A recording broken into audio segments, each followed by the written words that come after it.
keep an eye on the people coming in. I think a few more will join us. But yeah, let's get started. So yeah, hello everybody. Welcome to Zero X Salon discussion, broadcast edition. So the idea is we're going to have conversation as free flowing and lightly moderated as possible for up to 2 hours or so, and then we're going to put that online later. So just bear that in mind. The usual format of the salon is we have these kind of closed discussions under Chatham House. This is a bit different, and there's a reason why it's different, which we'll get to pretty soon. So yeah, hey, I'm Wasim, and we've been doing these conversations for just under 3 years now. Salon events. I think we've done about 35 now, and I'm going to say a bit more about what we do in a minute. But I just want to pass it over to Peter Heft from the Miskatonic Virtual University Press to say a little bit about why we're all here today. And I'll hand it over to you, Peter. And if you want me to share screen to put the book cover up, just give me a shout. I think we're probably good. Hi, I'm Peter. So I think one of many reasons I suppose we're here is because after 2.5 years, finally, I've now completed compiling Anna Greenspan's Capitalism's Transcendental Time Machine into a proper book with quote-unquote proper citations and a forward by the time chain team. And I think it's revisiting the book and revisiting the thesis is obviously something that I think is relevant in the wake of blockchain temporalities, and something that we would probably want to do. And the book will be available for purchase on Amazon and other sites shortly. Just finalizing Canadian ISBN stuff, but almost done. Yeah. I saw a pre-order on the German Amazon just out of. Okay, good. So it's already beginning to populate. That's good. And what more appropriate place to list Capitalism's Transcendental Time Machine than Amazon whatever. So yeah, poetic injustice there, I guess. So yeah, thanks so much, Peter, and everyone else at Miskatonic Virtual University Press for going out their way. Like, it's been a great deal of effort to update the text, look for more legible sources to a lot of the material that Anna wrote about in her thesis, and try and put it together with context for the present day. So that's great. Yeah, big props. I'm sure we'll let you all know when the thing is kind of ready to be out in the wild. You can read can people read the body of the text already, Peter, online? I can make that available actually. Yeah. So I'll do that during this. Full word's already online, and then shortly, I guess the updated main text will also be online. That's great. Yeah, spread it around.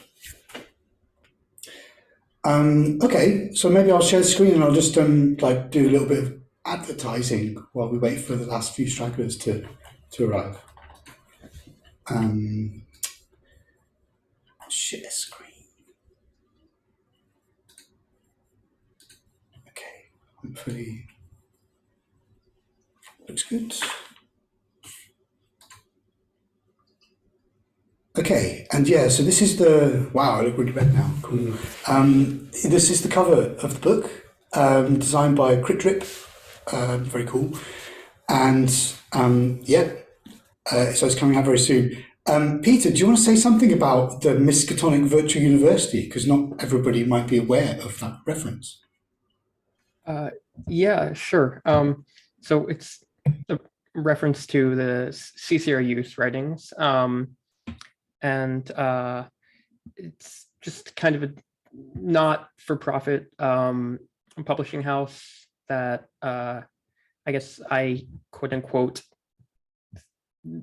took over, I suppose is a word, in 2019, and we've been publishing a journal every year, the Plutonics Journal, and working on getting into actual publishing books as well.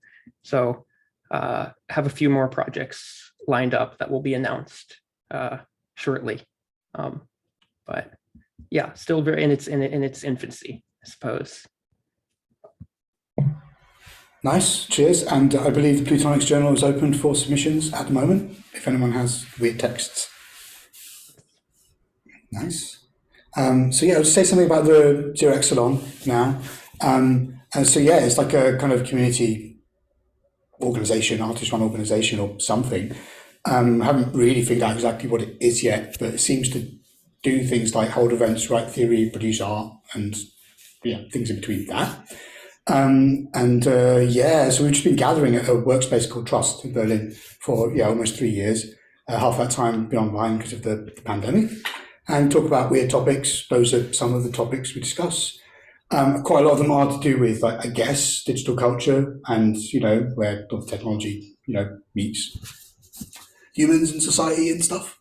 We tried not to make it like, so a lot of us around Trust and around circles we move in, as well as having like whatever artistic or philosophical interests, we also might be quite engaged in like practice related to cryptocurrencies or blockchains or applied cryptography, and so we were kind of not really trying to lean into that. We're trying to kind of lean away from it. But the thing about all of those technologies is they kind of give you quite cute little models of toy universes that you could use to exemplify your crazy theories, and we'll be getting onto that a bit later. So yeah, we've been writing weird poetry, I guess, scripture, stuff like that. Games, it's a card game we made. We made an improvised radio play about like algorithmic governance. This is all on the 0x Salon website. We made a choose your own adventure game about Bitcoin boiling the oceans, which just come off exhibition. I'm going to hopefully do some performances with that in the future. And we wrote a play, satirical literary work about Bitcoin, which premiered in the theatre in Denmark last summer. So all that is somehow nebulously related to what we're talking about today. And maybe it can be rendered a bit more explicit if I introduce you to Hashi. So we all know about Clippy, the annoying Microsoft Office anthropomorphized paperclip. But what about an anthropomorphized Bitcoin mining machine called Hashi? Well, it is a key character in the play in the game that we made. And you might even notice Hashi on some of the kind of merchandise or the reliquary in the background of the room we're in.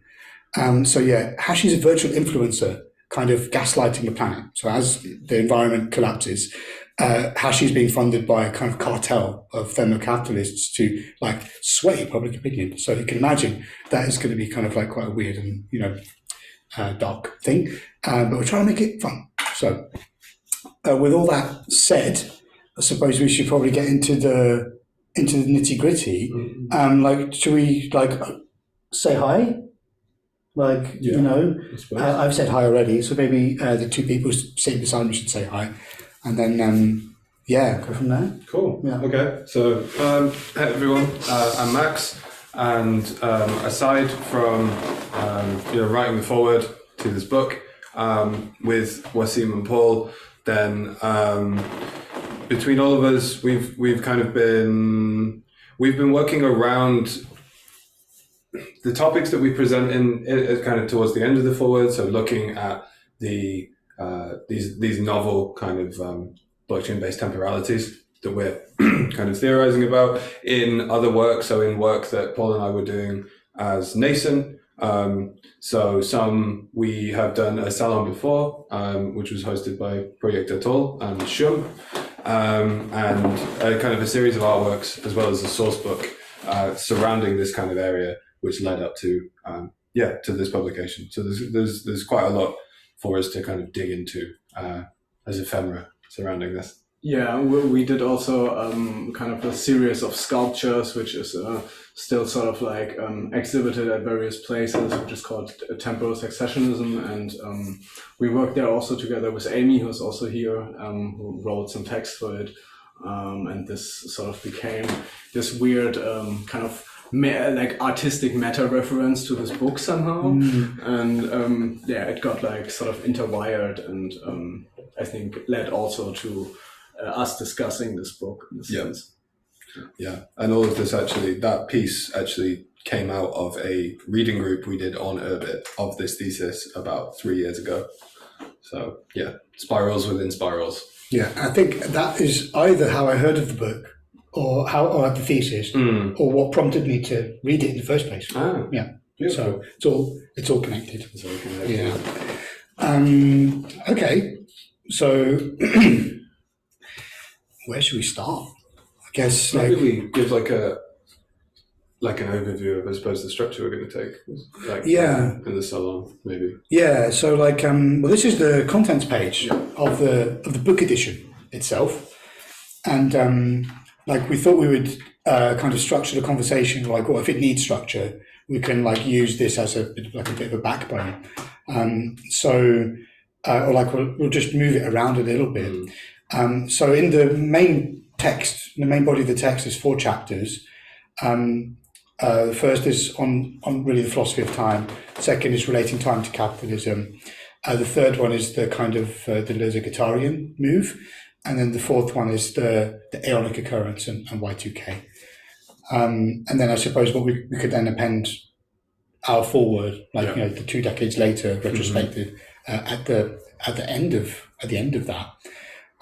So I guess we would start at the start with time and eternity and things like that. Yeah, I mean, I think maybe before we jump in, we can also kind of ground why, what we wrote in the forward and why we wrote it as well.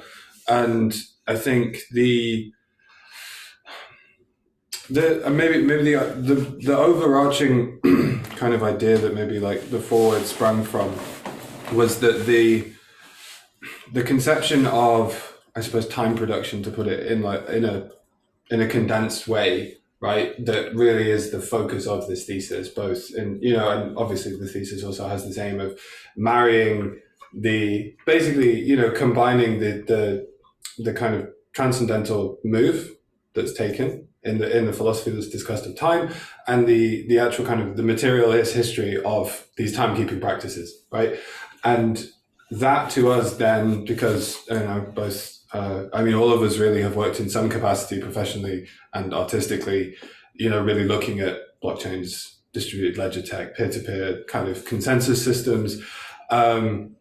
This then really struck a chord with us in terms of how an instance maybe of this being not necessarily enacted, but this thesis from pre-Y2K actually gave us a brilliant lens to actually then look at what these consensus systems were then maybe doing, and a way of conceptualizing them as more than just distributed networks of kind of value and information retention. So that's the overall kind of maybe theoretical position that then we were writing this forward from as well, which I think is maybe good for everyone to know before we dive into the structure. Yeah. So in many ways we came to the work backwards. Yeah. Where we came kind of from a praxis which is oriented in the production of time. And then we found this theory and we were like, wow, this is useful to us. So I guess the forward is the move where we're trying to draw the line between where Anna left off, her teleological termination point, and where we are today. Yeah, and I think that it is good to draw that line explicitly as well, in terms of us not putting words in. Yeah, so especially in the forward, which we're going to talk about a bit today. That is all our move. We're extrapolating. It's speculative. It's not there's no kind of blessings coming from anybody. So it's really just we're out on our own there. So feel free to not buy our bullshit. I mean, also Notion, it's kind of interesting that even though this is kind of not a kind of or it's 22 years since this was sort of published. It's still interesting that we go back to it in a sense that we're looking for theories or for some kind of notions to analyze these new emergent kind of consensus systems, and that there is nothing kind of other or like new written, which would be more interesting to us. So for us, for me, it feels like there's a big, like almost like a leap where like a lot of like philosophy, or like also you could also say like sort of like technology, like philosophy of technology is kind of like just lacking in certain terms, that there are no kind of, or that there were really little sort of conceptualizations or concepts which we found like interesting or like applicable in a sense. Which I found like interesting, that it was almost like a move or something which is like already. Yeah, I wonder if it's to do with the complexity of the technology. Like, we're reaching points with the complexity of the systems that if you don't have that kind of the insight from that side, it's very hard to build grand concepts. Yeah. But I'm sure there's a sweet spot in the middle. Yeah, which we'll find at some point. Cool. All right. So yeah, that was the line we were trying to draw, and like, there's like a different line that Anna was drawing in the thesis, covering a much wider time span, much more ambitious in that regard. So do we want to start with the Johannes? Great. Yeah. Do we want to start with the Kant stuff? Yeah. Yeah. Okay. So we're going to go like just very roughly while we're getting going, like kind of roughly chapter by chapter, but like very welcome if anyone wants to like jump in.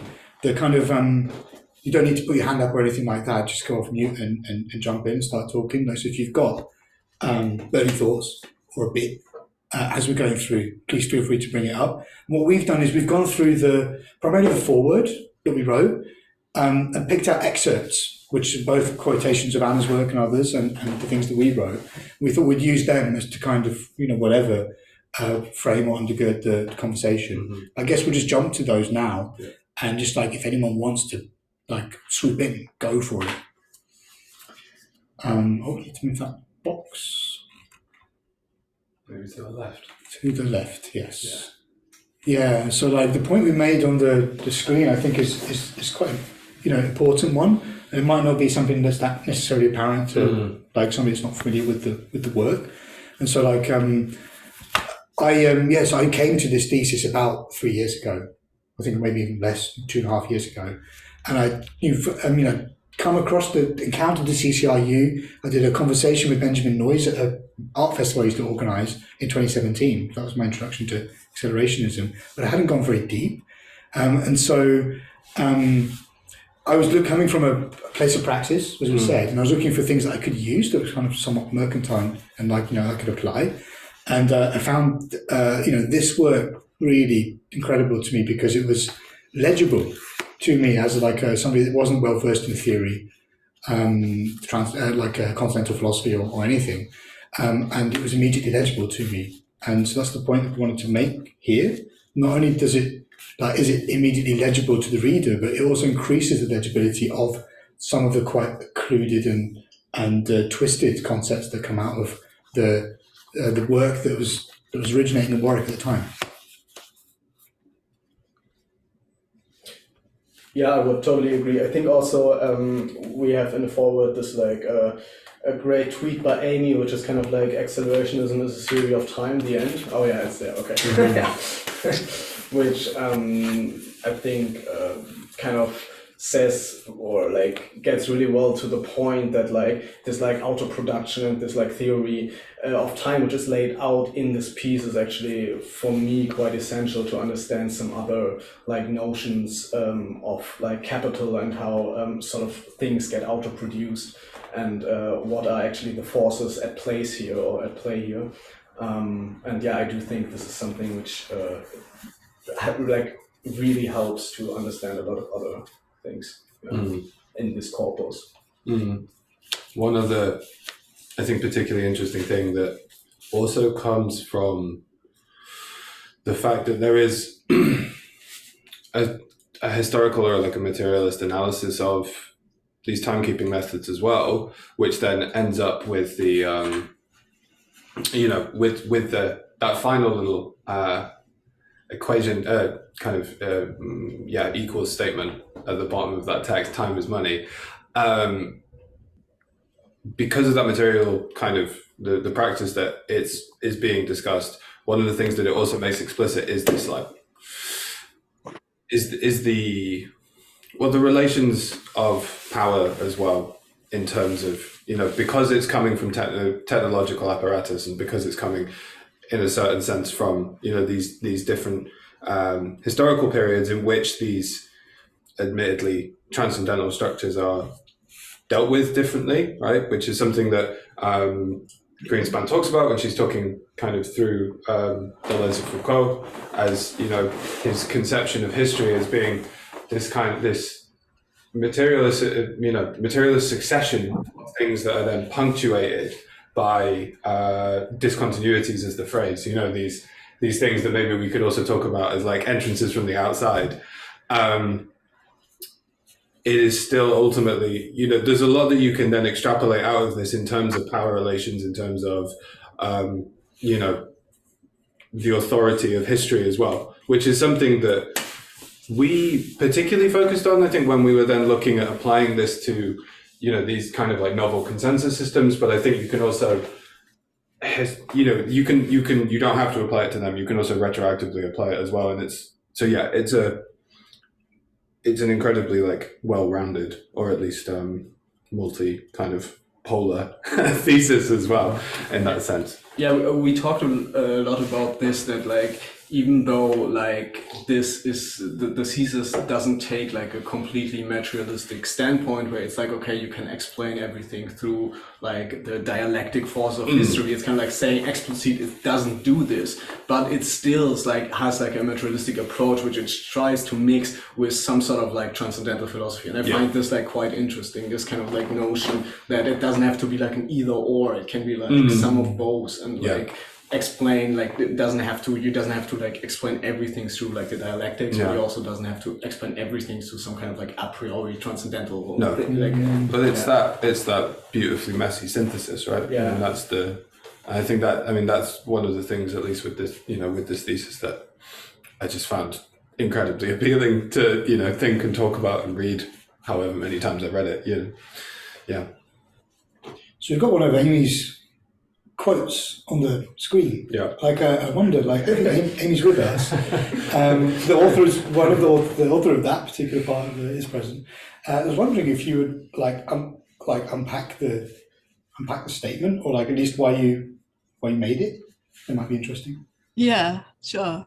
It's really cool that you guys like actually picked a tweet out and put it in the introduction, because I seriously feel like some of my best writing, some of my best philosophy is just like stuff I've tweeted and then just never done anything else with, and it's disappeared into like the history of my timeline. So it's really cool. I think from memory, this was in the middle of a period when there was a lot of debate on Twitter about what accelerationism was, alongside, like in this really cool way, I think that works with the structure that Greenspan is putting forward in her thesis. People were also just creating new ideas of new accelerationisms. So I don't know if you guys were kind of around Twitter at the time, but it was this moment kind of like 2017, 2018, I think, when there was like all of a sudden Catholic accelerationism, right accelerationism, left accelerationism, unconditional accelerationism, zombie accelerationism. There were kind of various like subgroups of like traditionalist accelerationisms. It was kind of just this thing that you would put on the like the end of whatever you were into, a bit like core. Yeah. So this was kind of happening, and I, at the time, allied myself with a group of people who kind of were promoting unconditional accelerationism, because there'd been the accelerationism that was related to what the CCRU were doing in the 1990s. Then there was the left accelerationism that was kind of developed and put forth by Nick Cernick and Alex Williams. They were students of Mark Fisher's at the time, or sort of before that kind of happened, and they were trying to think about like how can we, or like the technological power of capitalism that's celebrated in the 1990s version of accelerationism is actually succumbing to stagnation. It's not doing what accelerationism had originally theorized, and therefore we need to bring in some of these leftist structures, like the state, for example, to help guide it and direct it and connect it to resources that it actually needs to progress. So it was this kind of like leftist rectification of accelerationism, which was then, kind of had its day. It sort of got absorbed into like Corbynism and sort of contemporary UK politics, and became very kind of just like mundane part of political discussion, and didn't seem like a philosophical theory anymore. And there were debates about whether it was actually accelerationism. And so for the unconditional accelerationist group, the point of calling it unconditional, which I think was a word that Vincent Garten, actually I think Nick Land called it this first in his concept of accelerationism course. And Vincent Garten sort of took it up and started to write blog posts about it. And the idea was that left accelerationism was trying to condition accelerationism as a transcendental force with a whole heap of leftist empirical structures, like the state, like different kinds of agendas that they saw, that that we as the unconditional accelerationists saw as being something that was in addition to accelerationism as a transcendental production of time. So we saw that as trying to condition something that was supposed to be in and of itself capable of doing its own thing. And then right accelerationism kind of turned into this traditionalist discourse about, well, accelerationism is like, I don't know, like the Unabomber, or there was like all of this stuff was sort of tagged to it. It became about like intelligence production, which for that era of discourse collapsed into this kind of like, we just need to get smart Western populations to reproduce more. It kind of got loaded with all these other agendas. So again, like unconditional accelerationism was like trying to kind of strip it back to the real basics. And so this tweet happened in kind of the context of that discussion, where I was like trying to just remind everyone of the thing that accelerationism is talking about when you strip all of this like extra stuff back. And it's what time is doing. It's how time is produced. And then the end is like just me being like kind of ambiguous, because there was also this eschatological kind of thing going on at the time as well. So time produces the end of time. But that's kind of like, that's more of a sort of rhetorical flourish. So yeah, it was kind of just like trying to strip accelerationism back to its like very, very most fundamental, most minimal motor, and then kind of like look at what it does or what it is.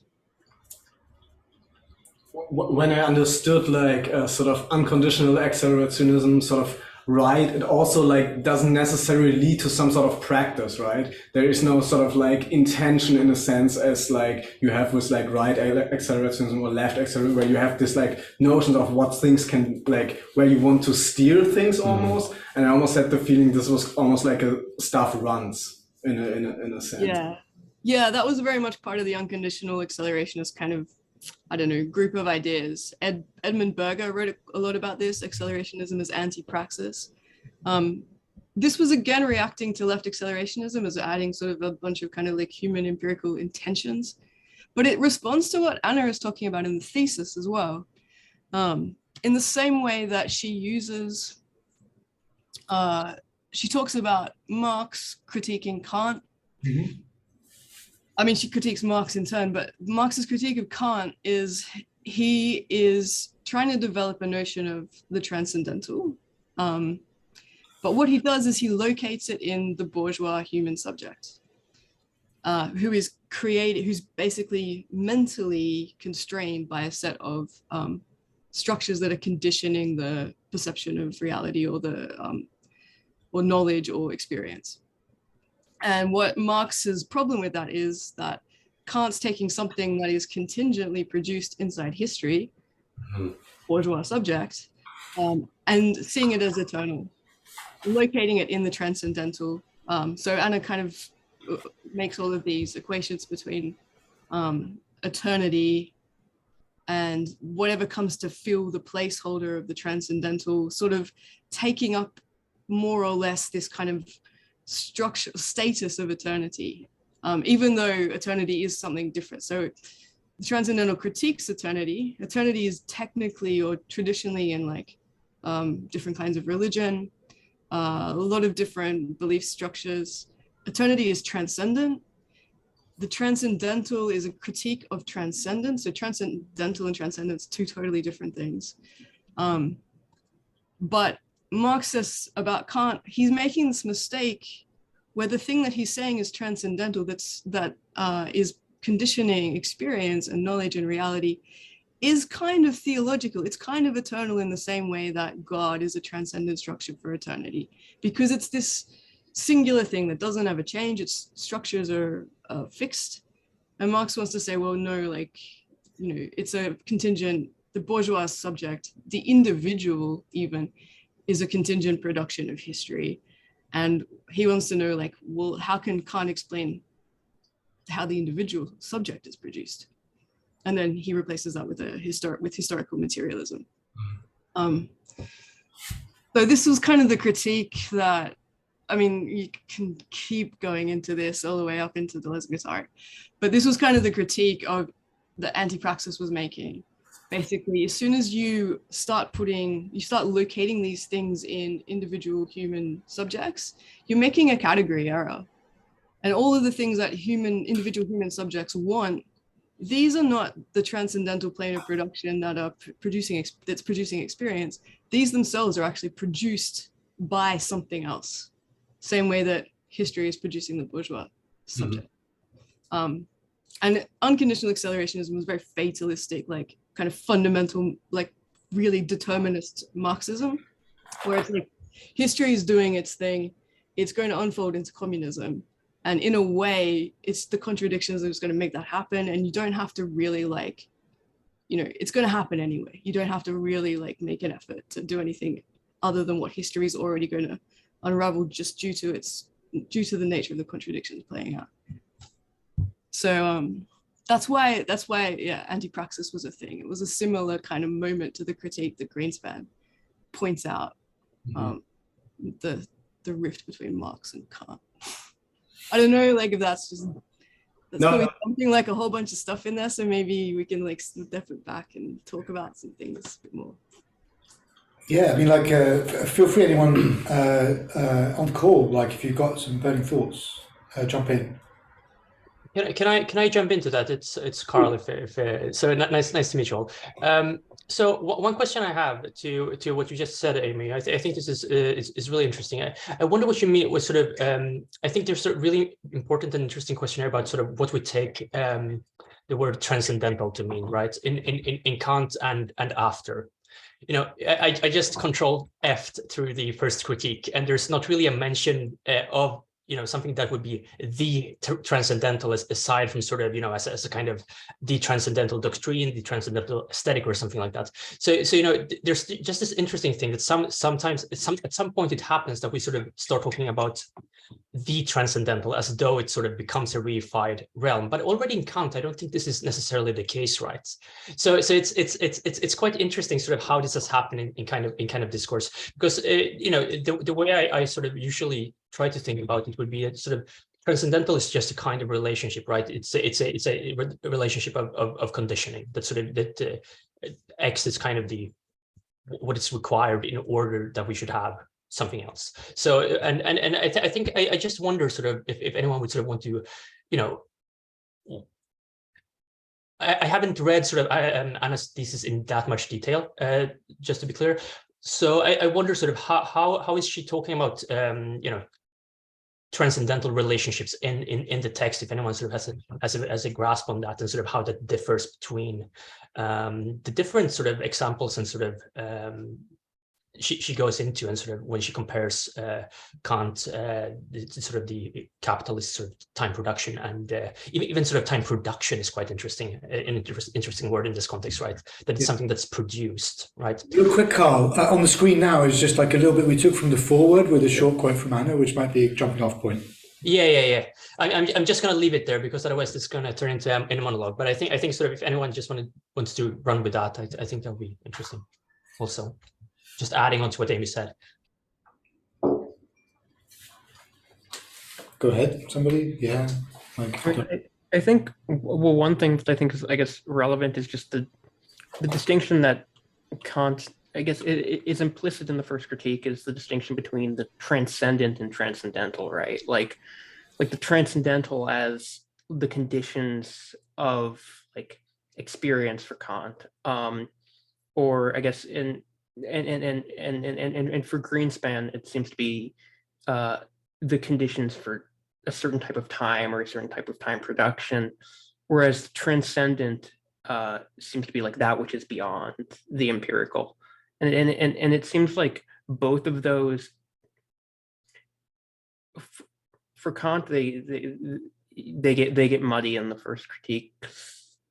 Yeah, but it seems like in Greenspan, both of them are also at play. Like we have like this notion of like transcendent time, perhaps. But there's also I don't know. My train of thought has failed me. But yeah, there's the transcendent nature of eternity in the kind of like pre-Kantian paradigm of understanding of time, where time is subordinate to space. And then there is the, the transcendental structure. There is essentially sort of like time a priori, right? Which is sort of like an inner sense, and which comes from like Kant's first critique, where he has like an outer sense, which is like space, and an inner sense, which is sort of time. And time is there defined as something which is sort of experiential. So it has to be like, it's kind of like a precondition for any sort of experience in a sense. And like time and space have sort of like almost like a hierarchy, like time is sort of like thought before space in a sense. And yeah, this is sort of a really important point for like the whole kind of epistemology, or like the whole like epistemological process, which can then kind of like go through, where you have then different stages of like essentially mapping sort of like kind of a priori kind of categories to this like experience, or to this kind of raw data. Yeah, well, that was the move, right? You can't have experience without time, but you could have a non-spatialized experience, which was the flipping of the kind of the Platonic space is the most base undergirding necessity. Time happens in space. Yeah, time happens in space rather than. I think it's interesting in the book, in the way that writing from a Western Christian perspective, and the fact that, and also I think fails to place Kant and the critique in the context of the Protestant tradition from which he was working. Because I think it's interesting. One of the notes I made when I was reading the book was just where she talks about, in the Christian tradition, they believe this, this, and this. And it's like, well, in the Protestant tradition, they believe this. Whereas if you're in the Orthodox tradition, just for as an example, they have like almost this aeonic time that she refers to, although Deleuze and Gujarati's aeonic time is more like a Lovecraftian god than like an outside. But I just kind of feel like in the Orthodox tradition, when you kneel down at the altar rail to receive communion, you are in some sense outside of time receiving communion with every Christian that has ever received communion. And it's through the act of taking the blood and body of Christ. And I just think it's interesting, like within it's a completely different that view of transcendental time being something that is in the world, outside of miracles, so on and so forth. Like it's just a really different view. I just wanted to bring that up actually, because I just thought it was interesting that obviously Kant is writing in the from a Protestant point of view, and having the Reformation just a couple of hundred years earlier. I might be wrong, but I think the thesis also mentioned like Weber at one point, right? Yeah. So I think there is sort of a soft connection with like the idea of like Kant also kind of like having almost like a sort of making like a test bed for some sort of like Protestantism, and which then like through Weber turns into this sort of ways in which like is basically a base layer for then a philosophy of capital, or like capitalist productivity, for capitalist productivity and this kind of things. Yeah, I think that I feel like in the thesis, Greenspan even refers to the way that Kant actually just dealt with, actually his own like very practical day-to-day time management, right? Because he's quite famously known for people setting their watches essentially to his clock, walks, the Konigsberg clock. Yeah. all of this as well. So there is, I think, it going even more narrowly from like the history of the specific kind of flavor of Protestantism that he was like writing within. Then also I think like Greenspan even refers to Kant, just his own individual kind of rigor and Protestantism with his own time and the way that he lived his life as well. To others, he was a timekeeping mechanism. Yeah, with his walks through town. That's true. It's very true. Should we move on from Kant? The only thing I wanted to say before we do that is like Johannes is on the call, and I know Johannes is like knee deep into Kant stuff. So if you want to say anything, Johannes, on the Kant stuff, now is quite a good time to do that. Maybe just the term, or maybe just like a short summary when time appears, like in the first critique, like once in the sort of like early sort of a priori, and then later as like a schemata or something, as like a schema. Johannes, do you want to say something to this, or? Sorry to put you on the spot. We just put you on the spot. You have to do now like a first. You have to save us with the first critique. Actually, maybe he dropped off the call. Oh no, I think Johannes. Okay. No, we scared him away. Right. Yeah, we scared away our Kant scholar. They're very shy. Very shy when they're out in the wild. Kant scholars. I mean, if someone else wants to say something about like basically the idea of schemes and schemas in Kant, then feel free. I'm like feel at the moment not. Yeah, we have the part. I thought we excerpted the part about the schema somewhere. Yeah, here. And so like I'm definitely not qualified to talk about this, but like whatever. It's kind of like a kind of conceptual kind of adapter or something like that, to free up the nature of time as he works with it further. And we did try to connect the idea of the schema to. There's something else we were trying to connect it to. I thought. I mean, essentially, it's kind of like a key. It's kind of like one of the like core pieces in like the first critique, where like Kant needs sort of almost like sort of like joined to connect like all the sort of like let's say kind of empirical experience with sort of the kind of a priori like categories, or like the sort of transcendental categories in a sense. So then time essentially becomes the filter through which you apply the a priori to experience. Sort of in a really like broad sense. Yeah. Amy, you can correct us, please.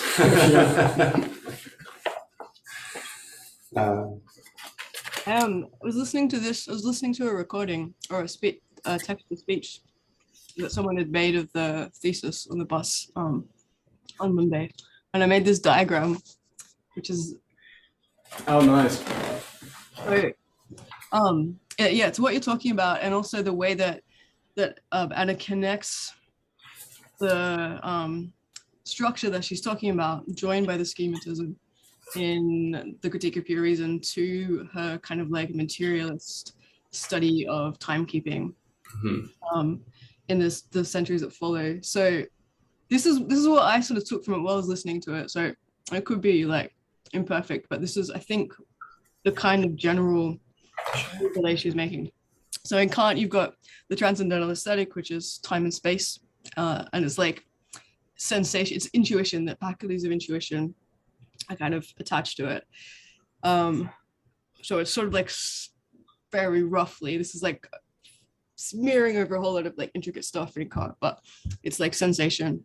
And then that's connected by the schema, the schematism, to the transcendental logic, which is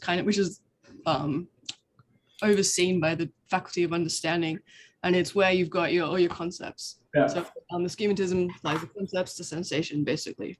It's the hinge, like you said. It was a really good description, I think.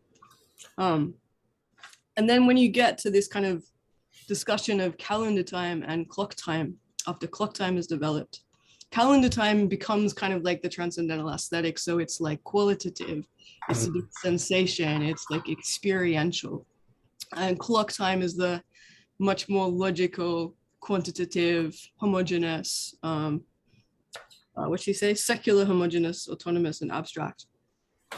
It's kind of like the transcendental logic, the realm of concepts. And the thing that connects them together, or the kind of like part that plays the same role as the schematism, is, she's going to say, capitalism as an abstract plane that synthesizes these two things together, the qualitative and the quantitative.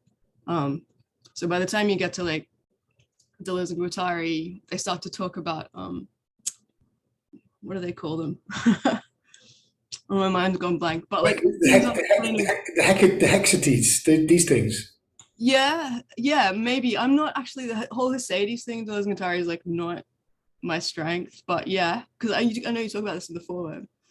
Are they like quantitative and qualitative at the same time? What is it again, Paul? That they're subjective, but they lack the individual. They lack subjectivity. Yeah, they're like sort of like pre-individualized sort of like notion of events. I think. Yeah, like little splinters. Something like this. We have it, I think, on at least it might be like the kind of like I can't remember the I don't know. Anyway, so the things on the plane of consistency, or the body without organs, or this abstract plane of immanence, which it takes the place of the schematism by connecting these two sides, the material and the conceptual, or the qualitative time of the calendar and the homogeneous time of the clock, or the transcendental aesthetic and the transcendental logic, for Deleuze and Guattari, are both qualitative and quantitative at the same time, or their intensities for them. So it's like, yeah, it's the thing that is connecting and hinging all of these two different regimes that she points out in each chapter of the thesis. That's how I understood it. Yeah, I think now we are like almost like in a Deleuze and Guattari environment. rabbit hole. Yeah. Rabbit hole. Yeah. Sorry, I can't talk about one thing without like talking about everything at the same time. Really big weakness. No, but thank you for like giving this kind of explanations of schemas. I think they're like a super, like, I still struggle with them, and I think even like Kant scholars sometimes like struggle with them, because it's kind of unclear also how Kant like derives them. And I think like Greenspan also like critiques like Kant notions of schemas as they're like, as Kant is like, oh, they like arrive from the deep soul of the human. And it's kind of like, yeah, okay. It's like, very convenient. Like, Yeah, it's very convenient. Like, what do you mean with this? I mean, like, there are like a lot of things with Kant also, like, when we talk about like this kind of categories, it's like sometimes like these logical categories or these other like categories are sometimes like really not clear where they're actually coming from. So like I think a lot of critique in this like in the thesis is also that like Kant is not rigorous enough to himself almost, right? Like that all of that like he kind of like reinvents almost like some like Platonic ideas through some sort of like weird like sideways. And I think this is super interesting as a sort of a critique which Anna sort of brings forward. I would like to pitch in very quickly, if it's okay, before we drift away from Kant quite a lot. I was recently reading Ook School, and we actually hosted a little reading group in Trust. So I think Wasim earlier mentioned. And actually it was really interesting because Jacob von Uexküll was also kind of like a natural philosopher, exploring the minds of animals, and maybe one of the first ethologists and biosemioticians. He really built upon Kant's a priori, particularly about time and space perception. And he kind of added a bit of an expansion, rather focusing on the animal subject and not just the human subject perceiving time. So I think it's really interesting to consider that time perception is absolutely different in many different organisms, depending on their respective nervous systems. And actually, there was a kind of funny experiment that Uxkul did at some point. I'm going to share a paper that I think references it, but I can find more details later. Essentially, he put a snail on this weird rotating machine, and an experimenter would kind of pinch the snail and observe the reactions. And at a certain frequency of pinching, the snail would react in a certain way. But if the frequency would increase, the snail would kind of treat this as a different input. So the snail would totally change its reaction, which sort of implies that snails see time differently than humans, and vice versa. So yeah, just wanted to maybe put that out there. Snail temporality and animal temporalities, and sort of like thinking about time perception, not merely in humans, but in the expanded kingdom. Yeah, just as like a quick comment to that, I think that's super interesting. And like, yeah, Kant makes like just like an offhanded comment like twice in the first critique, where he's just like, oh, by the way, like this way of viewing time or this way of viewing space is unique to humans, but like, by the way, like we don't know if like other intelligent entities are like going to view time and space the same way.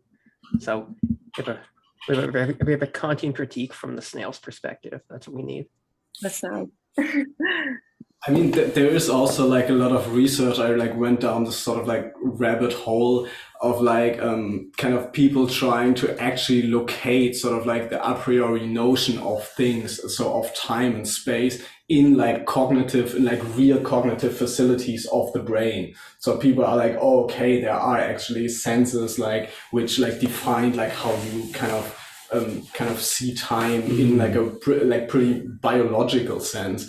And this is quite a weird like notion. And then you get to all these questions like how does this relate to like symbols, how it boils down to stuff like, can animals count, and all of these like really notions of like epistemology, which I think are super like interesting and super exciting. Yeah, absolutely. I mean, in terms of the brain, like, I don't want to go too deep in it, but yeah, that was mainly like the focus of my studies. It kind of is already established that there is a whole sensory system for time perception, and it's pretty intertwined with space perception. So there's certain populations of cells in the brain that can basically compute, and often time and space is sort of entangled. And also one of the variables that's encoded in the brain and communicated is also time. So kind of not only how much a certain population of cells fire tells us something about a certain feature in the sensory world, but also when it fires. So the neural temporality is a very, very important dimension that basically is essential to decoding activity. But yeah, that can go on in a whole different route. But if you guys are interested, I can maybe share some like basic introductory papers. Please. Yeah, definitely. Amazing. So where were we? I think we're getting to Chronos and Aeon, I think, just about, like without naming them. Let's get back to that. Yes, it's still 0x004. You just changed the time. Ah, yes. Oh, whoops. Oop, Not that. Oh my God. Cancel. Okay. There we go. Put the share button next to the end button. That's really dangerous. Yeah. Some Okay. dark design practices. So where are we? Oh no, we were actually in a. Oh, we were in a PDF. We were in this. I'm sorry. Is that? Where's the PDF? Not sure. Oh, is it because we're in it? Actually, don't know. Okay, weird. Plan B.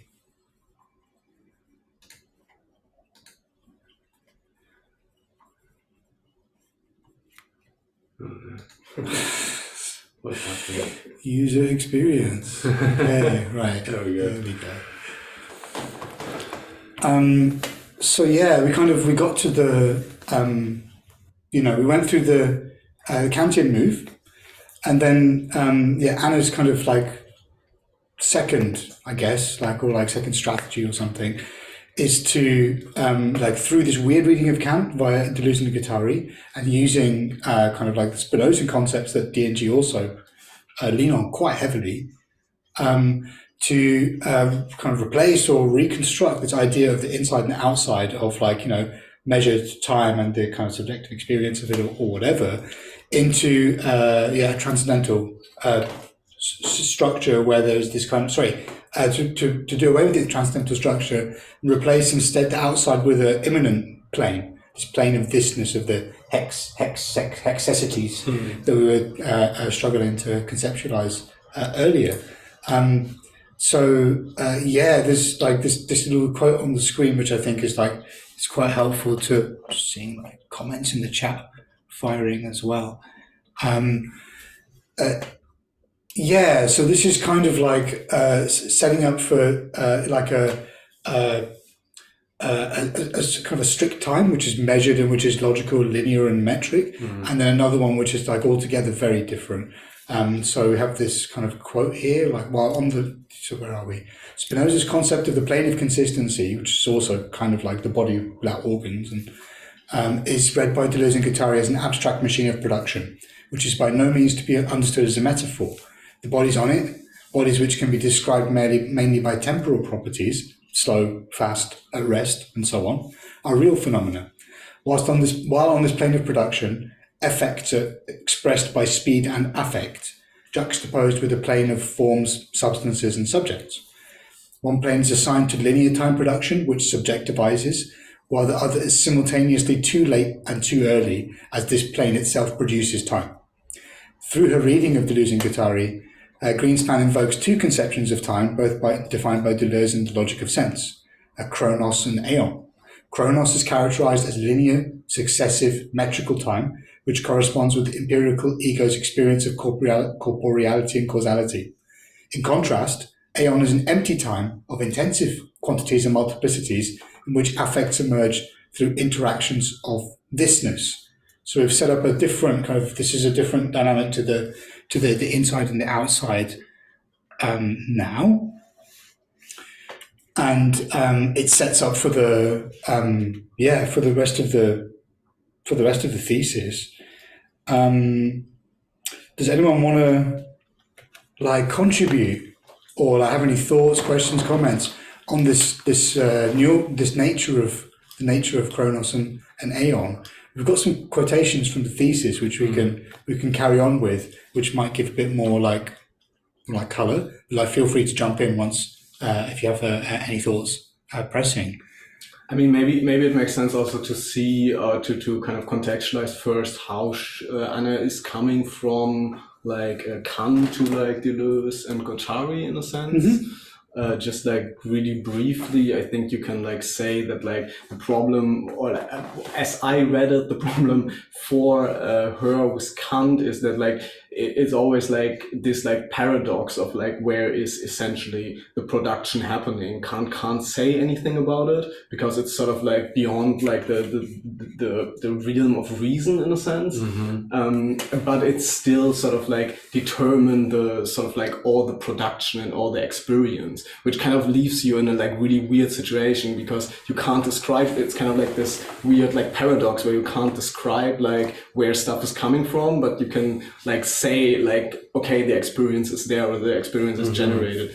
And I think to kind of get further with this or to critique this, I think she turns to Deleuze and Guattari and tries to kind of almost facilitate this critique in almost a non-epistemological manner, as Deleuze and Guattari says, that the synthetic a priori is essentially sort of freed from just the individual subject, through kind of almost the sort of recognition of, for example, Freud, sort of the unconsciousness, which is sort of okay, there are forces at play which you can't describe in a purely Kantian model of reason and sort of this epistemological process of mapping concepts to experience.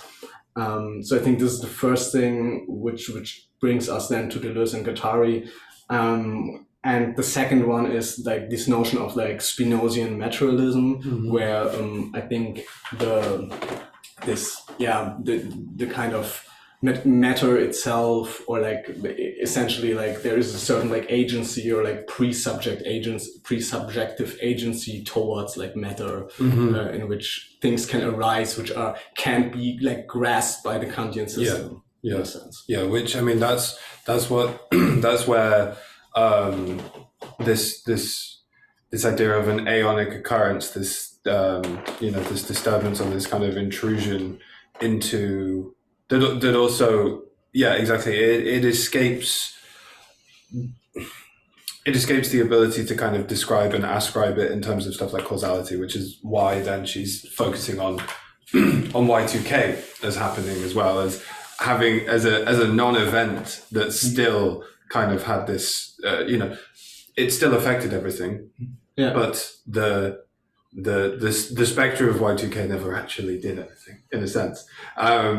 And kind of it was this intrusion from the outside that then we can try as well. That's the thing, we can always try to, kind of, as you were saying before, like apply these a priori concepts to the experience, as you were just saying, Paul, but like then that, it's not coming from those things, nor is it necessarily the root of it describable in those things either. Yeah, there's a nice quote here from Anna's thesis. So let's read that out. Like, I think the part with Chronos is a bit more like, graspable. Yeah.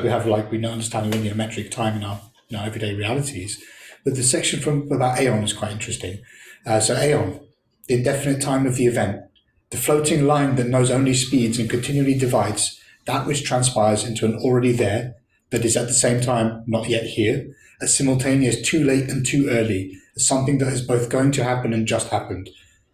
We've all had these kind of like weird experiences, like deja vu or things like that. I think that's, speaking a bit more to things that come out of the weirdness of time. There's also this like part in the thesis actually where she makes a reference to, I think, The Shining. There's like specific part of The Shining where you see like a lot of where like time is sort of like mashed up, and like you see, I think, like a lot of dead people standing so there is sort of like a Gothic metaphor running here. We copied that in our play as well. So everyone was dead on the floor at the start of it, and then they had to die in those same places during the play so that it would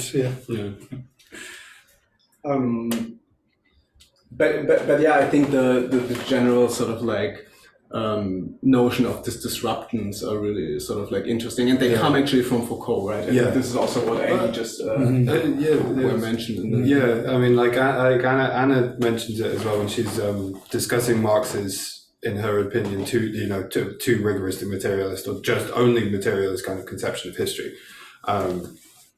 But then I suppose there's also this, but then,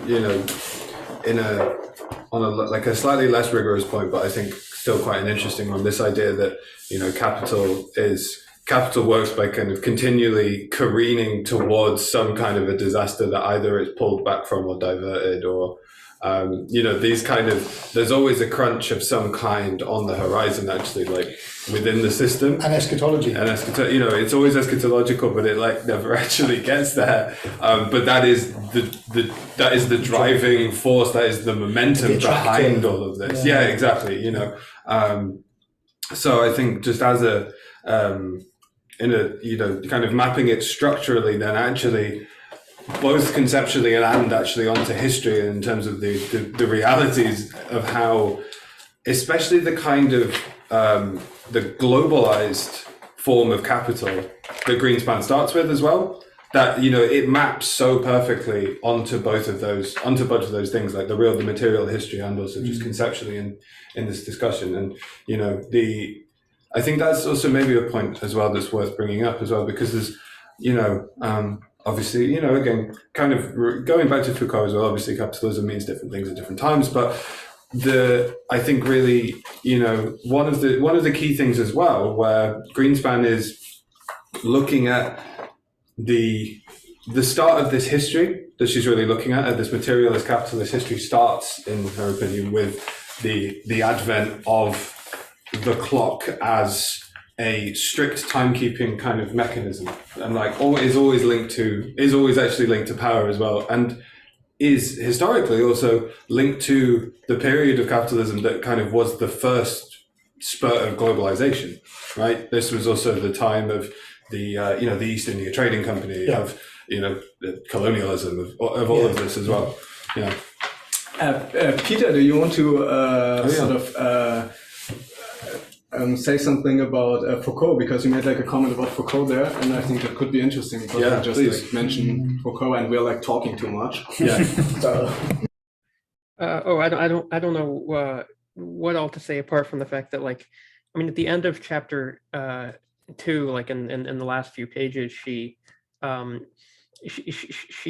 makes this. She doesn't explicitly compare Foucault to Kuhn, but I think it's implicit there that, like, there are these discontinuities where, like, there's a radical change in one regime of something to another, and in Foucault she isolates it in the context of like disciplinary punishment, biopolitical systems, but like these ruptures like radically change the way that we understand the world and engage with the world around us. And I think, and actually, as I'm saying this and rambling a bit, I think that we can like retrospectively like read that back into the creation of like the longitude clock as well. Like that, once this thing was created, once Harrison created this clock that was able to be used at sea and was like super accurate or whatever, that like just totally changed the game entirely for like merchant capital, and we couldn't go back. And I think she doesn't make this explicit, but I think that's like the type of discontinuity that Foucault is talking about, although applied in this sense to the materiality of time, I guess. But that's just kind of a thought off the top of my head. I'm not sure where to go with it. Kuhn sticks to the the lower hanging fruit of concepts, the soft fabric of concepts, for his kind of like epistemic whatever of paradigm shifts. Whereas Foucault, I think, is a bit braver. I would say maybe like of those two, Foucault is accessing the base theory, and Kuhn is a bit more cringe. I read The Structures of Scientific Revolutions during my PhD. My professor, I was a science PhD, my professor gave it to me thinking he was going to inspire me, but instead made me realise that 99% of the work going on in the university was completely pointless. So without Kuhn, you would be a physics professor at this point. Quite possibly, yeah. We wouldn't have a Salon. At least that to thank Kuhn for. Yeah. But I suppose also like the advent of the longitudinal clock then is kind of that. I mean that's the necessary precursor for Greenwich Mean Time, right? That's the necessary precursor for like actual globalized time. Yeah. Yeah, as well. So. Well, it's kind of the meme of the dominoes. Yeah, exactly. You start with we can actually just map longitude, and then suddenly it's like we can apply a global time system to this. It's. I just want to point out the steps between the longitude and the global time system. There's a really good book, if we're going to add to everyone's reading list. It's Vanessa Ogler's Global Transformation of Time. Really, really recommend this book. And it basically covers 1850, maybe it's 1820 through to 1950 in the atomic clock. But she basically goes through the construction of time as kind of that Prussian state building that then leads to kind of the nation. Well, we can also go through the legibility stuff, but she basically goes through the introduction of national times and national times as colonial projects.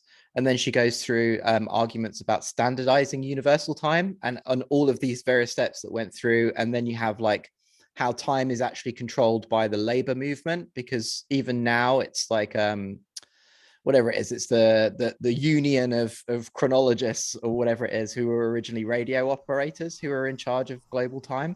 It's a really, really fascinating book, and I really, really would recommend it to anyone. But one of the key things that she talks about in that is about the later sort of 1900s harmonizing of time that you get around 1900, and just before that, global dating and global time, because the Gregorian calendar wasn't fully accepted in Russia, for example, until like 1901, and in China it's a whole thing in itself because China still uses a different dating system.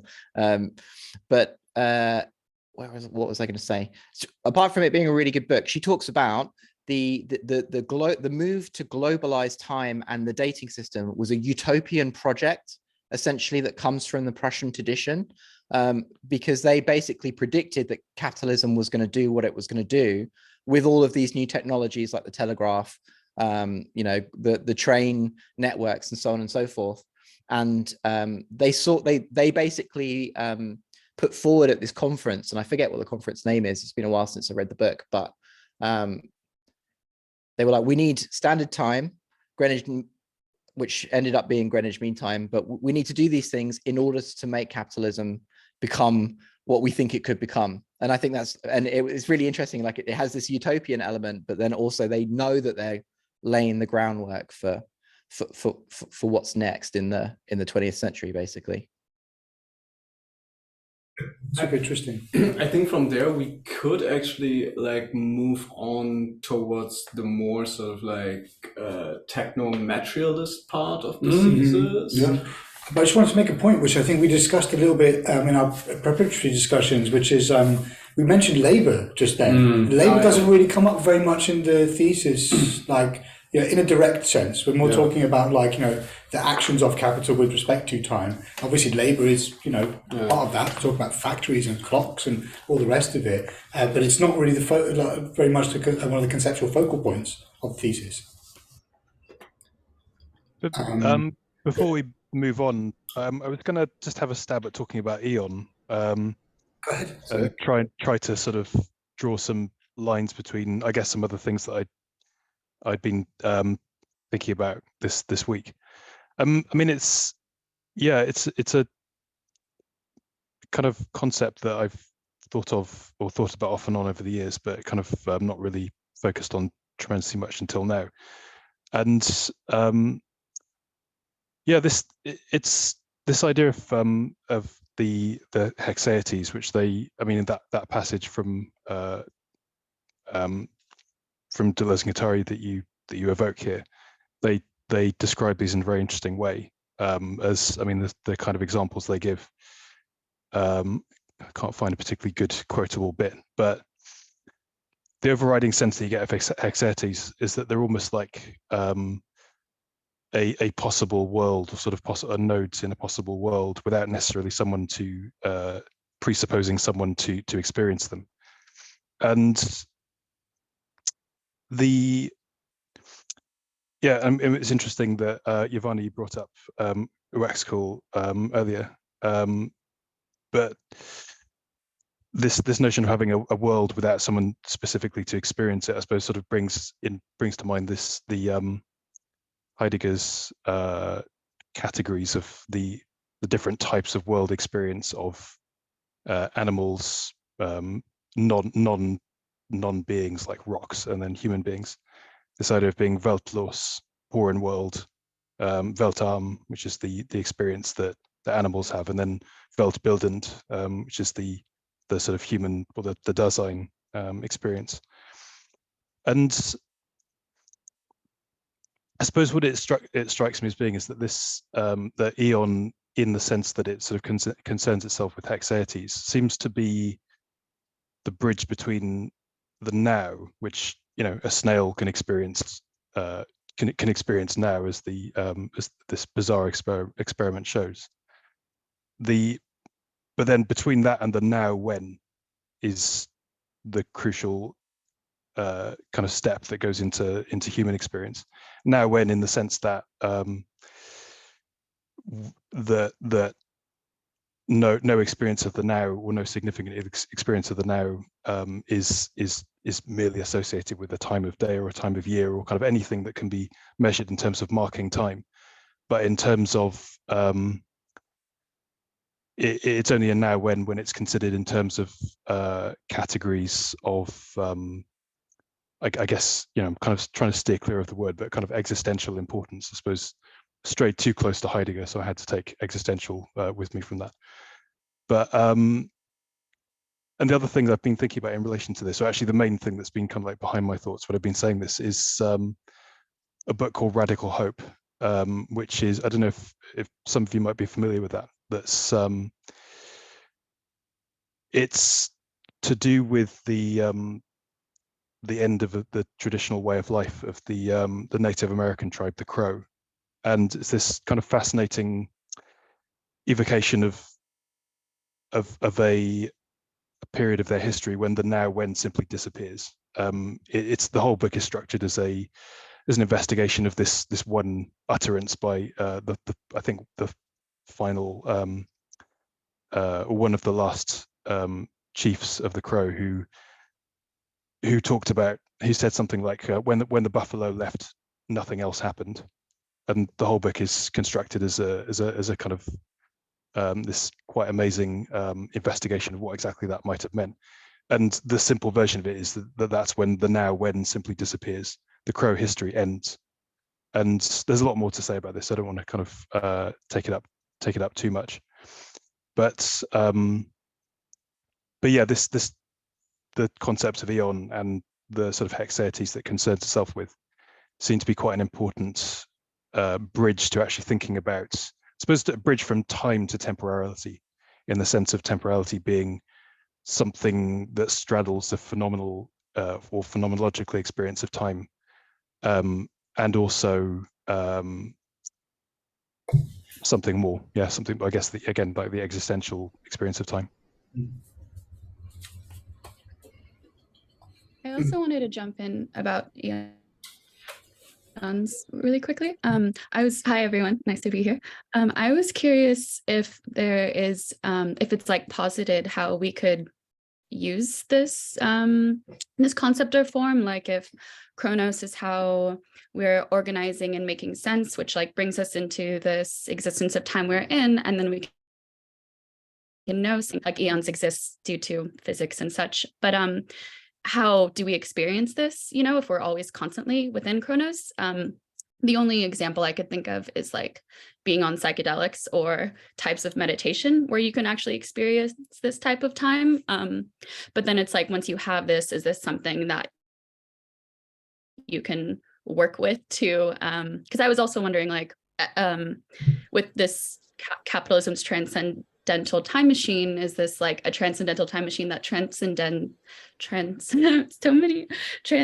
it's a tongue twister. Capitalism, transcendental time machine. Capitalism's transcendental time machine that transcends capitalism itself, right? Because it's like it goes beyond this thing within just capitalism where it's like already this like innate human survival almost. So yeah, I was just thinking of like, how do we experience and use this, or kind of like posit this into thinking?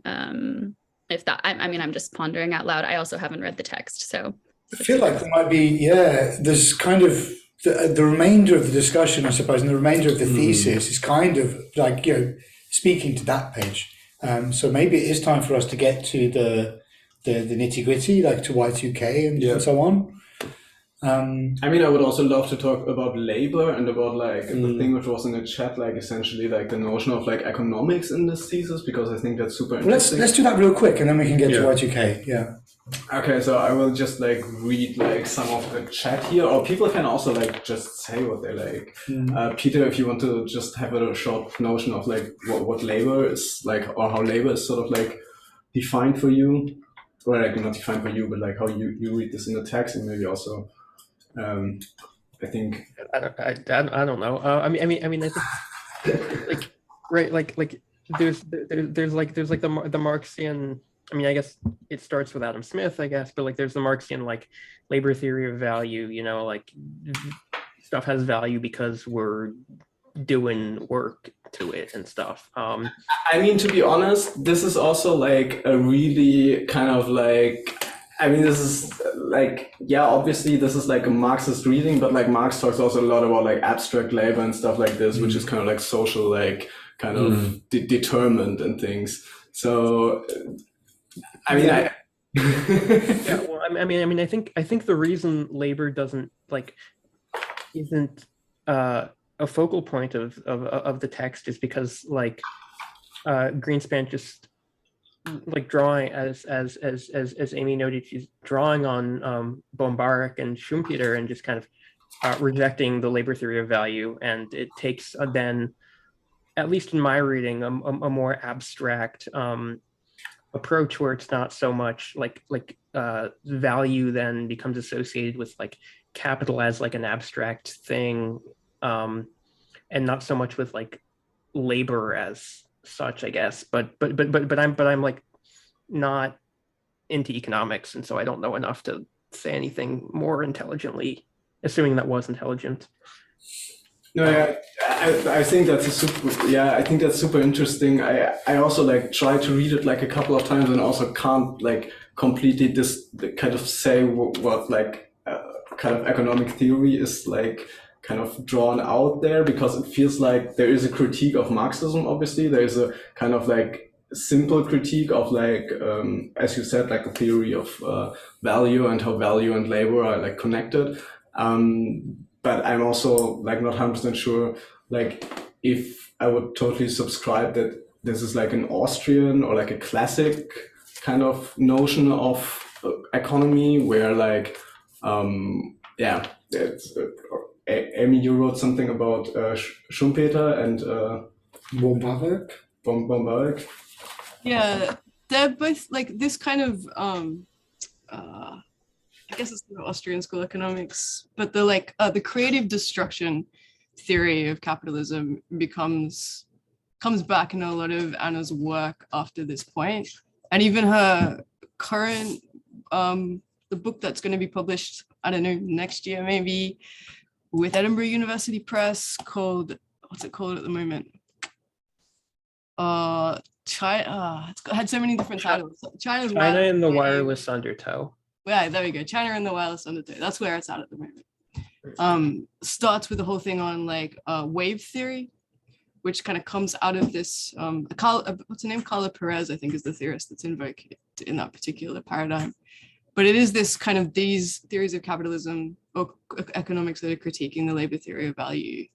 But I don't think she goes into that specifically in her writing, that critique. What's important in this thesis is she uses Foucault to critique Marx. So she's Kant says the transcendental experience is produced within the subject, or it's located within the subject. Marx is no, it's located in history. The subject's just a product of it. And she's well, Foucault has this whole theory of history where actually it doesn't unfold in this smooth dialectical way that Marx predicts. Things don't flow obviously from one mode of production to another. You don't have to wait for the seeds of one mode of production to be sown in order for it to take over. For Foucault, it's these things happen kind of out of nowhere. It's just a rupture occurs. No one really saw it coming. It's a bit of a black swan event. And then all of a sudden we're in a different paradigm of knowledge or whatever. So she's well, this is a critique of Marx's account of the transcendental as being within historical forces, because history must have an outside for something to break into it and rupture it. And then her kind of progression from that is Deleuze and Guattari, Capitalism and Schizophrenia, talks about or kind of synthesizes the outside and the inside in this way that the outside is always imminent in the inside. So capitalism is always begging this crisis that never comes because it doesn't have an outside anymore. The outside isn't the outside of eternity. It's not strictly demarcated. It can't break capitalism. It's already imminently part of capitalism in every moment. And it's the description of Aeon that was on the slide before. It's in the future and in the past simultaneously. So this is why they kind of talk about capitalism not having an outside. But then capitalism has within it forces that aren't strictly captured by the kind of regulated capitalism that we live in today. And that's what I guess they're interested in liberating, right? So, I mean, if you want to talk about Anna Greenspan's Marxism. In this thesis, I guess she doesn't deal with it after her critique of Marx, really, but I guess it's kind of related to what Deleuze and Guattari's Marxism is in Capitalism and Schizophrenia.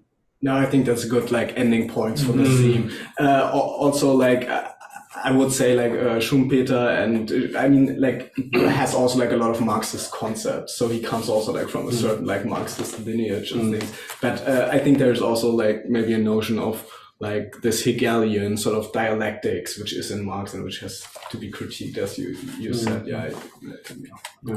But the discussion of the forces happening within capitalism that aren't fully regulated by it does again bring us very nicely onto the Rubicon. Exactly. Y2K. So just like for a bit of historical context, Anna Greenspan's PhD thesis was published by the University of Warwick in the year 2000, which would mean that she was writing it in the last days, months of the millennium. And so Y2K was this, approaching phenomenon. And so it was kind of, I guess, like kind of beautifully timed happening that became the one of the hinges of the thesis, like kind of a case study almost, to try and give a set of realized instantiations of what an aeonic occurrence might actually look like, feel like, be like. So like maybe we'll just read a bit of there's a nice quote here, which I thought was quite good. An act of calendric insurgency, Y2K threatened the authority of the Gregorian calendar by replacing it with cyberspace's own cyclical count. Operating in this manner, it constructed itself as a time bomb that permeated the distributed network of contemporary technology by directly targeting the pre-existing unity of capitalist time. And so I think that's the jumping off point, and probably one of the things that ignited our interest in all of this, that Y2K was kind of a starting point for the rising supremacy of machinic temporalities, of new synthetic forms of time.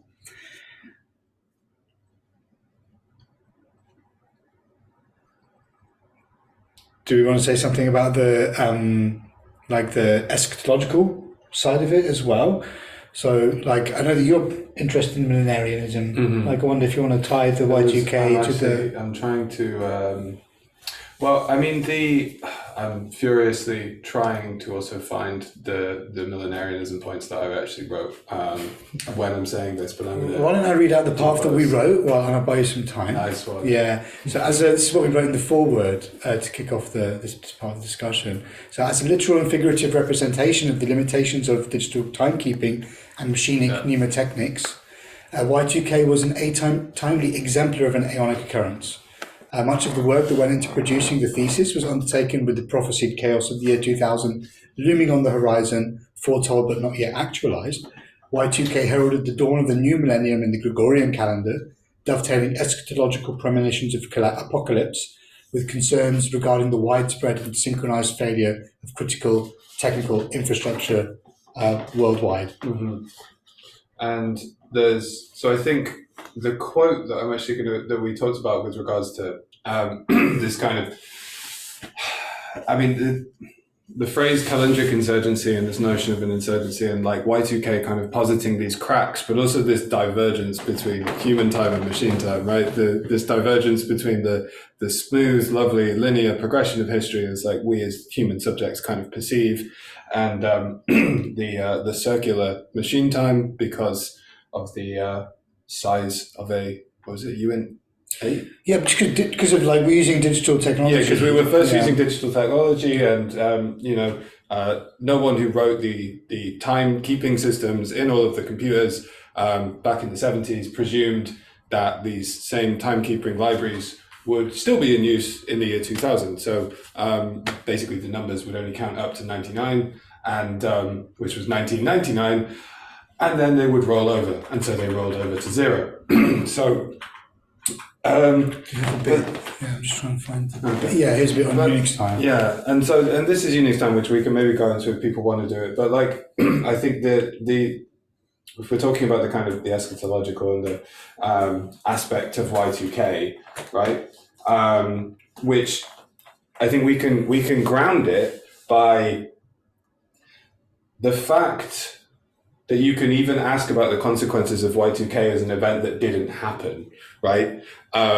Is maybe evidence of this kind of eschatologicalism that's implicit within it.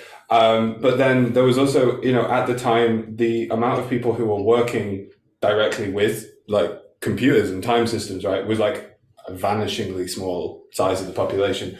But in the run up to Y2K, there was kind of a very across the board of whatever left, right, prepper, non-prepper, globalist, anti-globalist.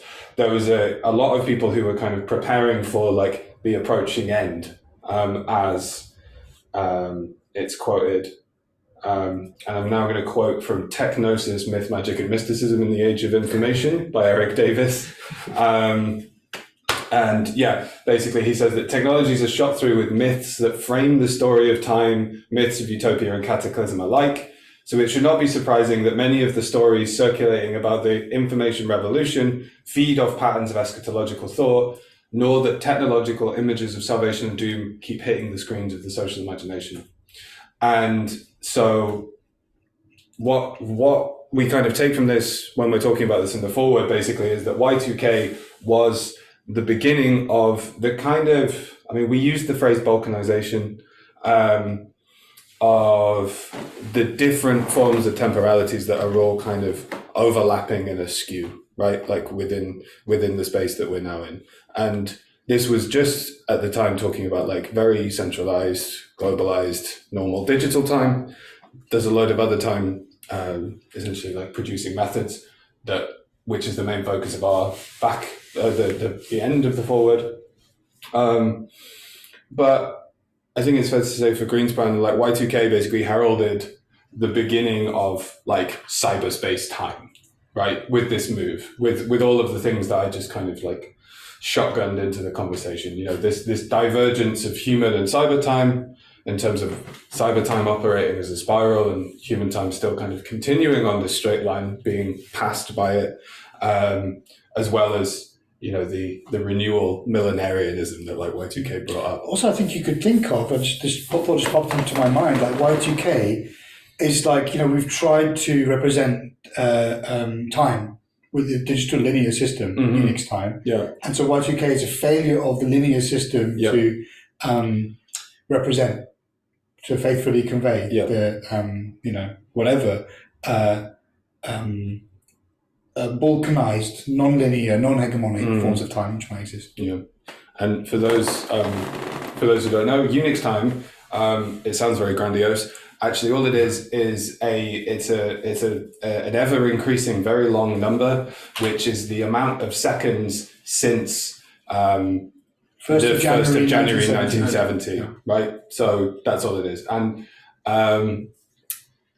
The history of Unix time, which maybe, I'm aware of, we've only got 20 minutes left, maybe we don't have to go down a divergence down Unix time, but Unix time as the basis of this like digital cyber time, right, that like heralded all of this, which maybe is actually a really good instance as well of these intrusions into what we experience as linear history that we were talking about before, right? So all of this stuff, this rollover, the architecture of this is based on a completely arbitrary decision by the people who were making Unix time at the time, right? Who are literally saying, oh, this is a time standard and we'll just start that. So it starts at this point, it's going to have this much address space, which then like necessitates that there will be a capacity which will be reached and overflow, like with Y2K, which was like 2 digits of address space overflowing as the millennium or the century changed. The Unix time is a 32-bit string, 32-bit, like, ones and zeros, 32 of them. And so that has either 68 or 136 years on the clock, depending on whether the integers are signed or not. So there will be 2 new Y2Ks, like we're already like preparing for the next one. In 2038, there will be 36. 6 or 38? So it's 36. Okay, I've got on the screen 38. Oh, maybe, well, trust the screen, hope it's not my 38, faulty yeah. memory. I think it's 68 years, yeah. So Y2K 38, the epocalypse, when the 32-bit signed integers will overflow. And then like in 2106 is when the unsigned ones will overflow. So yeah, this is going to keep happening again and again if we continue to use linear representations of time. Yeah. Should we move to the kind of the next stage of the story? If we could finish with, I think we can maybe finish this bit with a quote as well, which maybe ties up some of these threads. So this is a quote from Greenspan from page 109 from the original PhD, which was what we were working from. But she basically says, "It is as an aeonic event that Y2K makes the connection between the transcendental philosophy of time and the socio-economics of capitalist timekeeping practices. It dissolves the distinction between time and the materiality of timekeeping systems," which I think is maybe a really lovely place to end this bit of the chat. Yeah, this is also where Anna's work is done by this point. She is she's Y2K'd and she's got her PhD thesis and all hail Dr. Greenspan. Y2K. I was Y2K and all I got was this PhD. Yeah, so then this is kind of like where we tried to make our draw a new line to where we are today.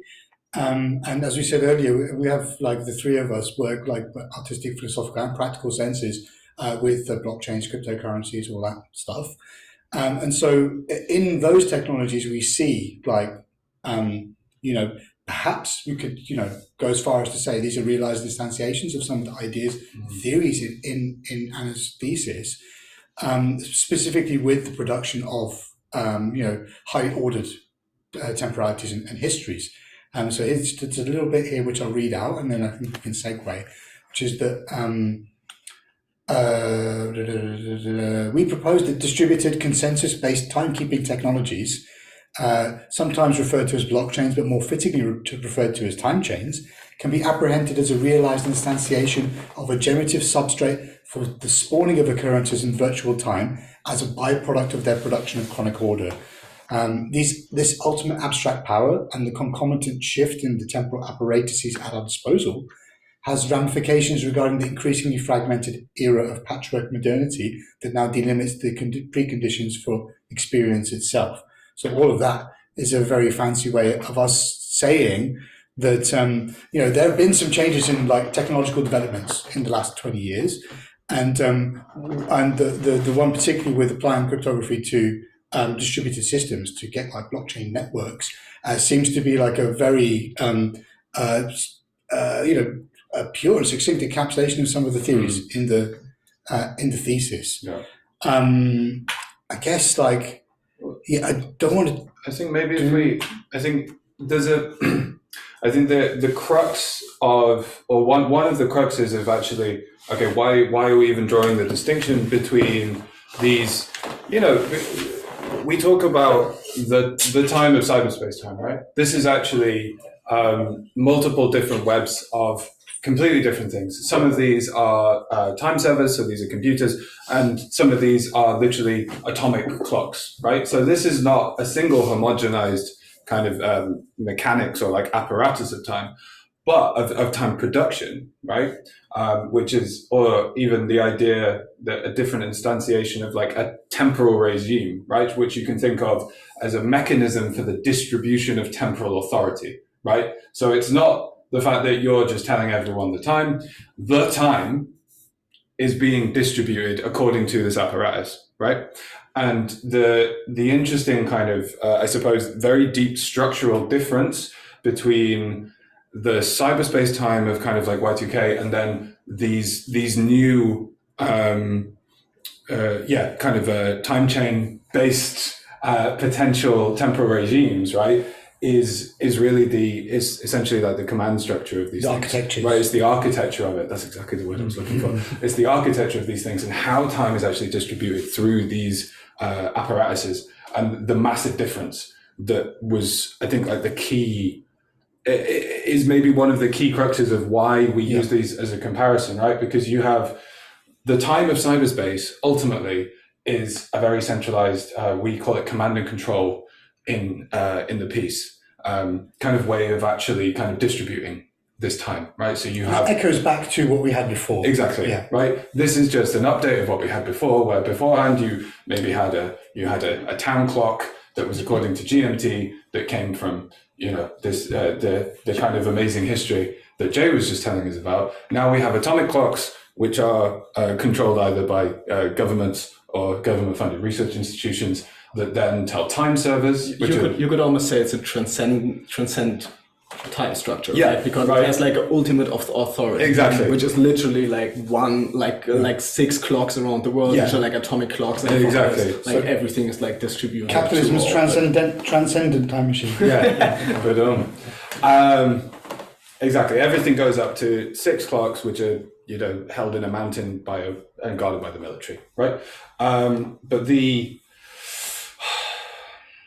the kind of the fragmenting of this like post Y2K kind of capitalist time, right? We are essentially stating is also being maybe accelerated, let's see, by timekeeping systems that have a completely different architecture, right? They have a, usually they're relying on some kind of like a peer-to-peer consensus.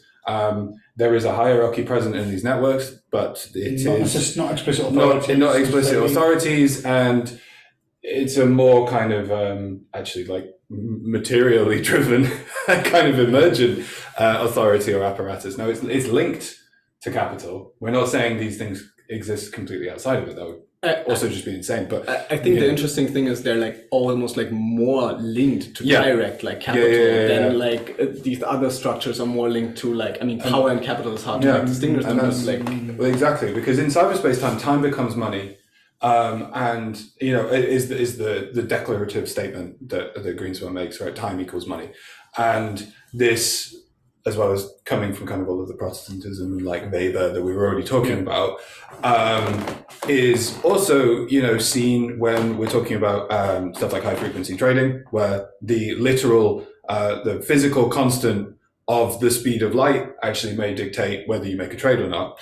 Yeah, but ordering is very important in high frequency trading, whether you win or lose. Yeah. And so then latency and speed of response is but then it's subsumed. The two things are actually just collapsed in blockchain systems, because as like time seen as a collection of blocks, a collection of transactions, a collection of state changes of things that happened, that the architecture of them, you come to this ordering in a completely different way, right? It comes from consensus, but it's only in the production of these blocks that time moves forward, but also in the majority of them that more money is actually produced, right, as a reward for moving time forward. Created and redistributed, right? Yeah. So it's all kind of compacted even further, I think, in these systems as well. Yeah. But they're coming from the consensus as to how this happens actually comes from a completely different mechanism. And the notion of like the question in what order like events appear is like really a kind of hard question, or was like a really hard question in like any sort of like informational system for a long time. Yeah. And like what are these systems are like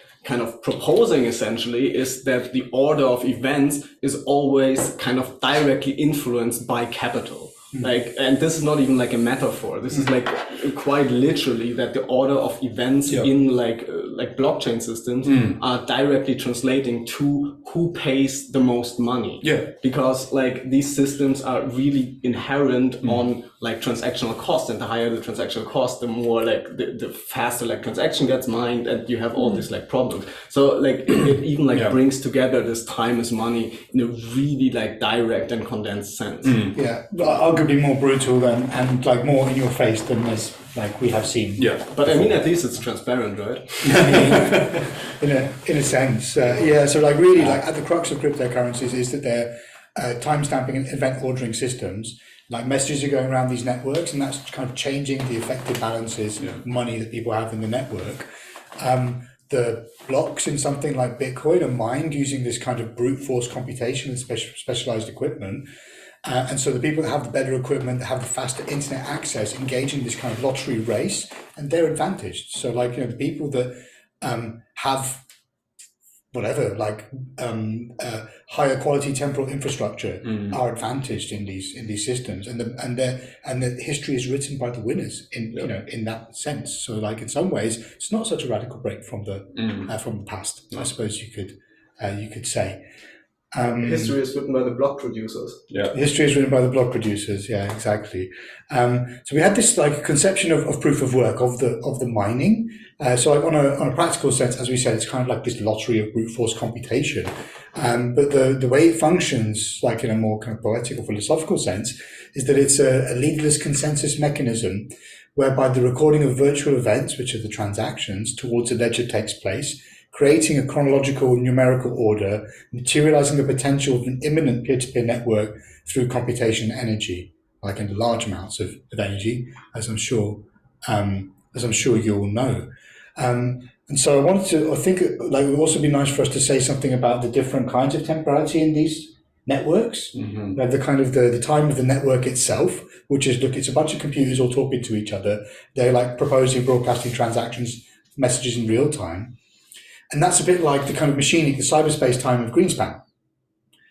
But then there's the kind of the second move, the second clock in Bitcoin, and proof of work is taking these imminent virtual transaction network activity and crunching it into the blocks, into the strictly ordered linear append only data structure, and where the transactions go is of critical importance in all of these systems. Proof of work is the imminent timekeeping mechanism needlessly transmuting virtual network activity into batches of pure chronos, as we say.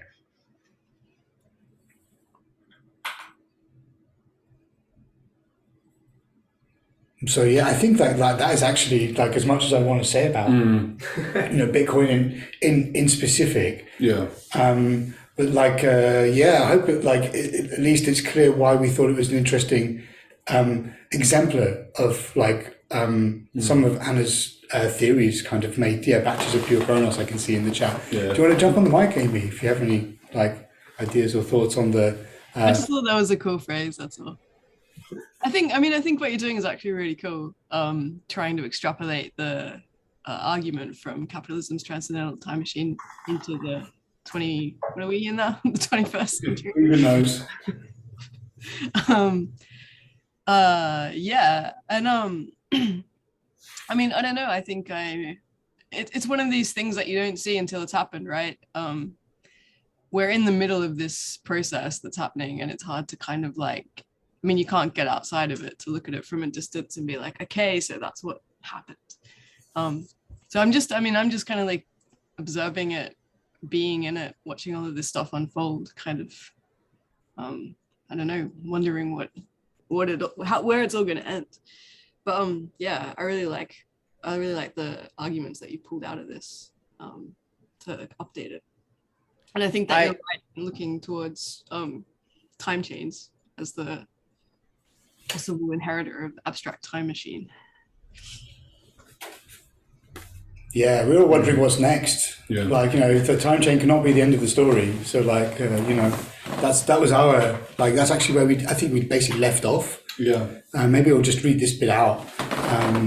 This is kind of where we left off the foreword. What can we imagine to be the next part of this story? Does this trajectory end here with the prophecy of capitalism's transcendental time machine seemingly fulfilled? We suppose not. But unlike Bitcoin's radical mechanism of synthesizing historicities, as mere humans, we have no way of peering beyond the veil and seeing which of our possible futures may be borne out. This is perhaps the most reassuring matter of all, that in the age of ultra-precision and chronic segmentation, the future is anything but certain. One speculation seems uncontroversial, that capital, and those entities in the service of it, will continue to desire, enact, and exploit ever grander conceptions and architectures of temporal engineering. For as long as there's value to be redistributed, there will be incentives to engineer more sophisticated machinery with which to manipulate the nature and flow of time. Today, whether we acknowledge it or not, we all live inside capitalism's transcendental time machine. So yeah, as Amy says, we can't escape it. We're inside it now. And as technology continues to proliferate, become more advanced, permeate through various aspects of our lives. There's no going back. No. And there's actually this is now actually being reflected in consensus systems themselves as quite a recent consensus system that came out, or that was theorized and kind of laid out and planned, is actually called Ouroboros Chronos, which I don't really know how you get anywhere else than that. Yeah, so maybe that is the final distributed ledger tech consensus mechanism. It's like they're not even trying to hide it anymore. No, like oh, you want pure Chronos, do you? Yeah, you want pure Chronos and the snake eating itself? Well, here you go. So yeah, I just needed to drop that tidbit in and share it with everyone. That's nice. Yeah. Well, I mean, like, I think we're actually kind of winding down now. So, like, people, like, please feel free to jump in if you've got any burning thoughts you'd like to share. I thought I would just put up this is, something a little bit more offhand and irreverent. So one of the things that the Salon's been doing recently, after all these like theatrical and computer game projects has ended, is we've been rewriting songs to be about different topics. And this is We All Live in a Transcendental Time Machine, which is originally by the Beatles. Invite you to engage in this kind of activity with us to rewrite your songs to be about the tide taking you to the sun and finding a sea of Greenspan. You're not whipping out a ukulele for us. Next time, you've got to leave them wanting more, Jay. That's the secret. I know what I'm commissioning next. So like we're at time now. It's 10 o'clock. I think it's been a really great conversation. Just come off share. It's been a great conversation. Thanks so much, everyone, for joining us. Special thanks again to Peter and Miskatonic Virtual University Press for doing all this work. With Anna's blessing and getting it out there. So like, if you want to support the press, buy a copy when it's out there. And we're going to put this online. We're going to put it on the Salon YouTube. Probably the next few days, sort of thing, if the recording's okay. Amy asks, where can we get the book? Peter should come on the mic and tell us. I believe you can get it through Amazon, but there must be other places. Yeah, I think it's actually available on Amazon right now. And nobody makes any money off of it except for Amazon. So which is very exciting for them. But it's available on Amazon. I'm just waiting to actually promote it until I get the final thumbs up from the Canadian Library Agency that the ISBN is all cool in their system. But you can buy it whenever. Yeah, well, of course it's on Amazon because today, whether we acknowledge it or not, we all live inside capitalism's transcendental time machine. So, well, it's also on Barnes and Noble, so we can no. Actually, speaking of eschatologies, I remember there was a meme going around of the King James Bible, Amazon Basics King James Bible with a foreword by Jeff Bezos, and it turned out to not be genuine. But I actually did go looking for that book on the internet. So if anybody finds whether it's real or fake, that foreword, the preface, I would love to read that. Brilliant. All right, so we're going to wrap there. So thank you very much all for coming, and hope to see you again at something soon. We don't know what we're up to next, but I'm sure there'll be some weird shit going on. So thank you very much, everybody. And ciao. Bye from Berlin. Thank you a lot. Thank you. Bye. Ciao. Thanks. Thank you.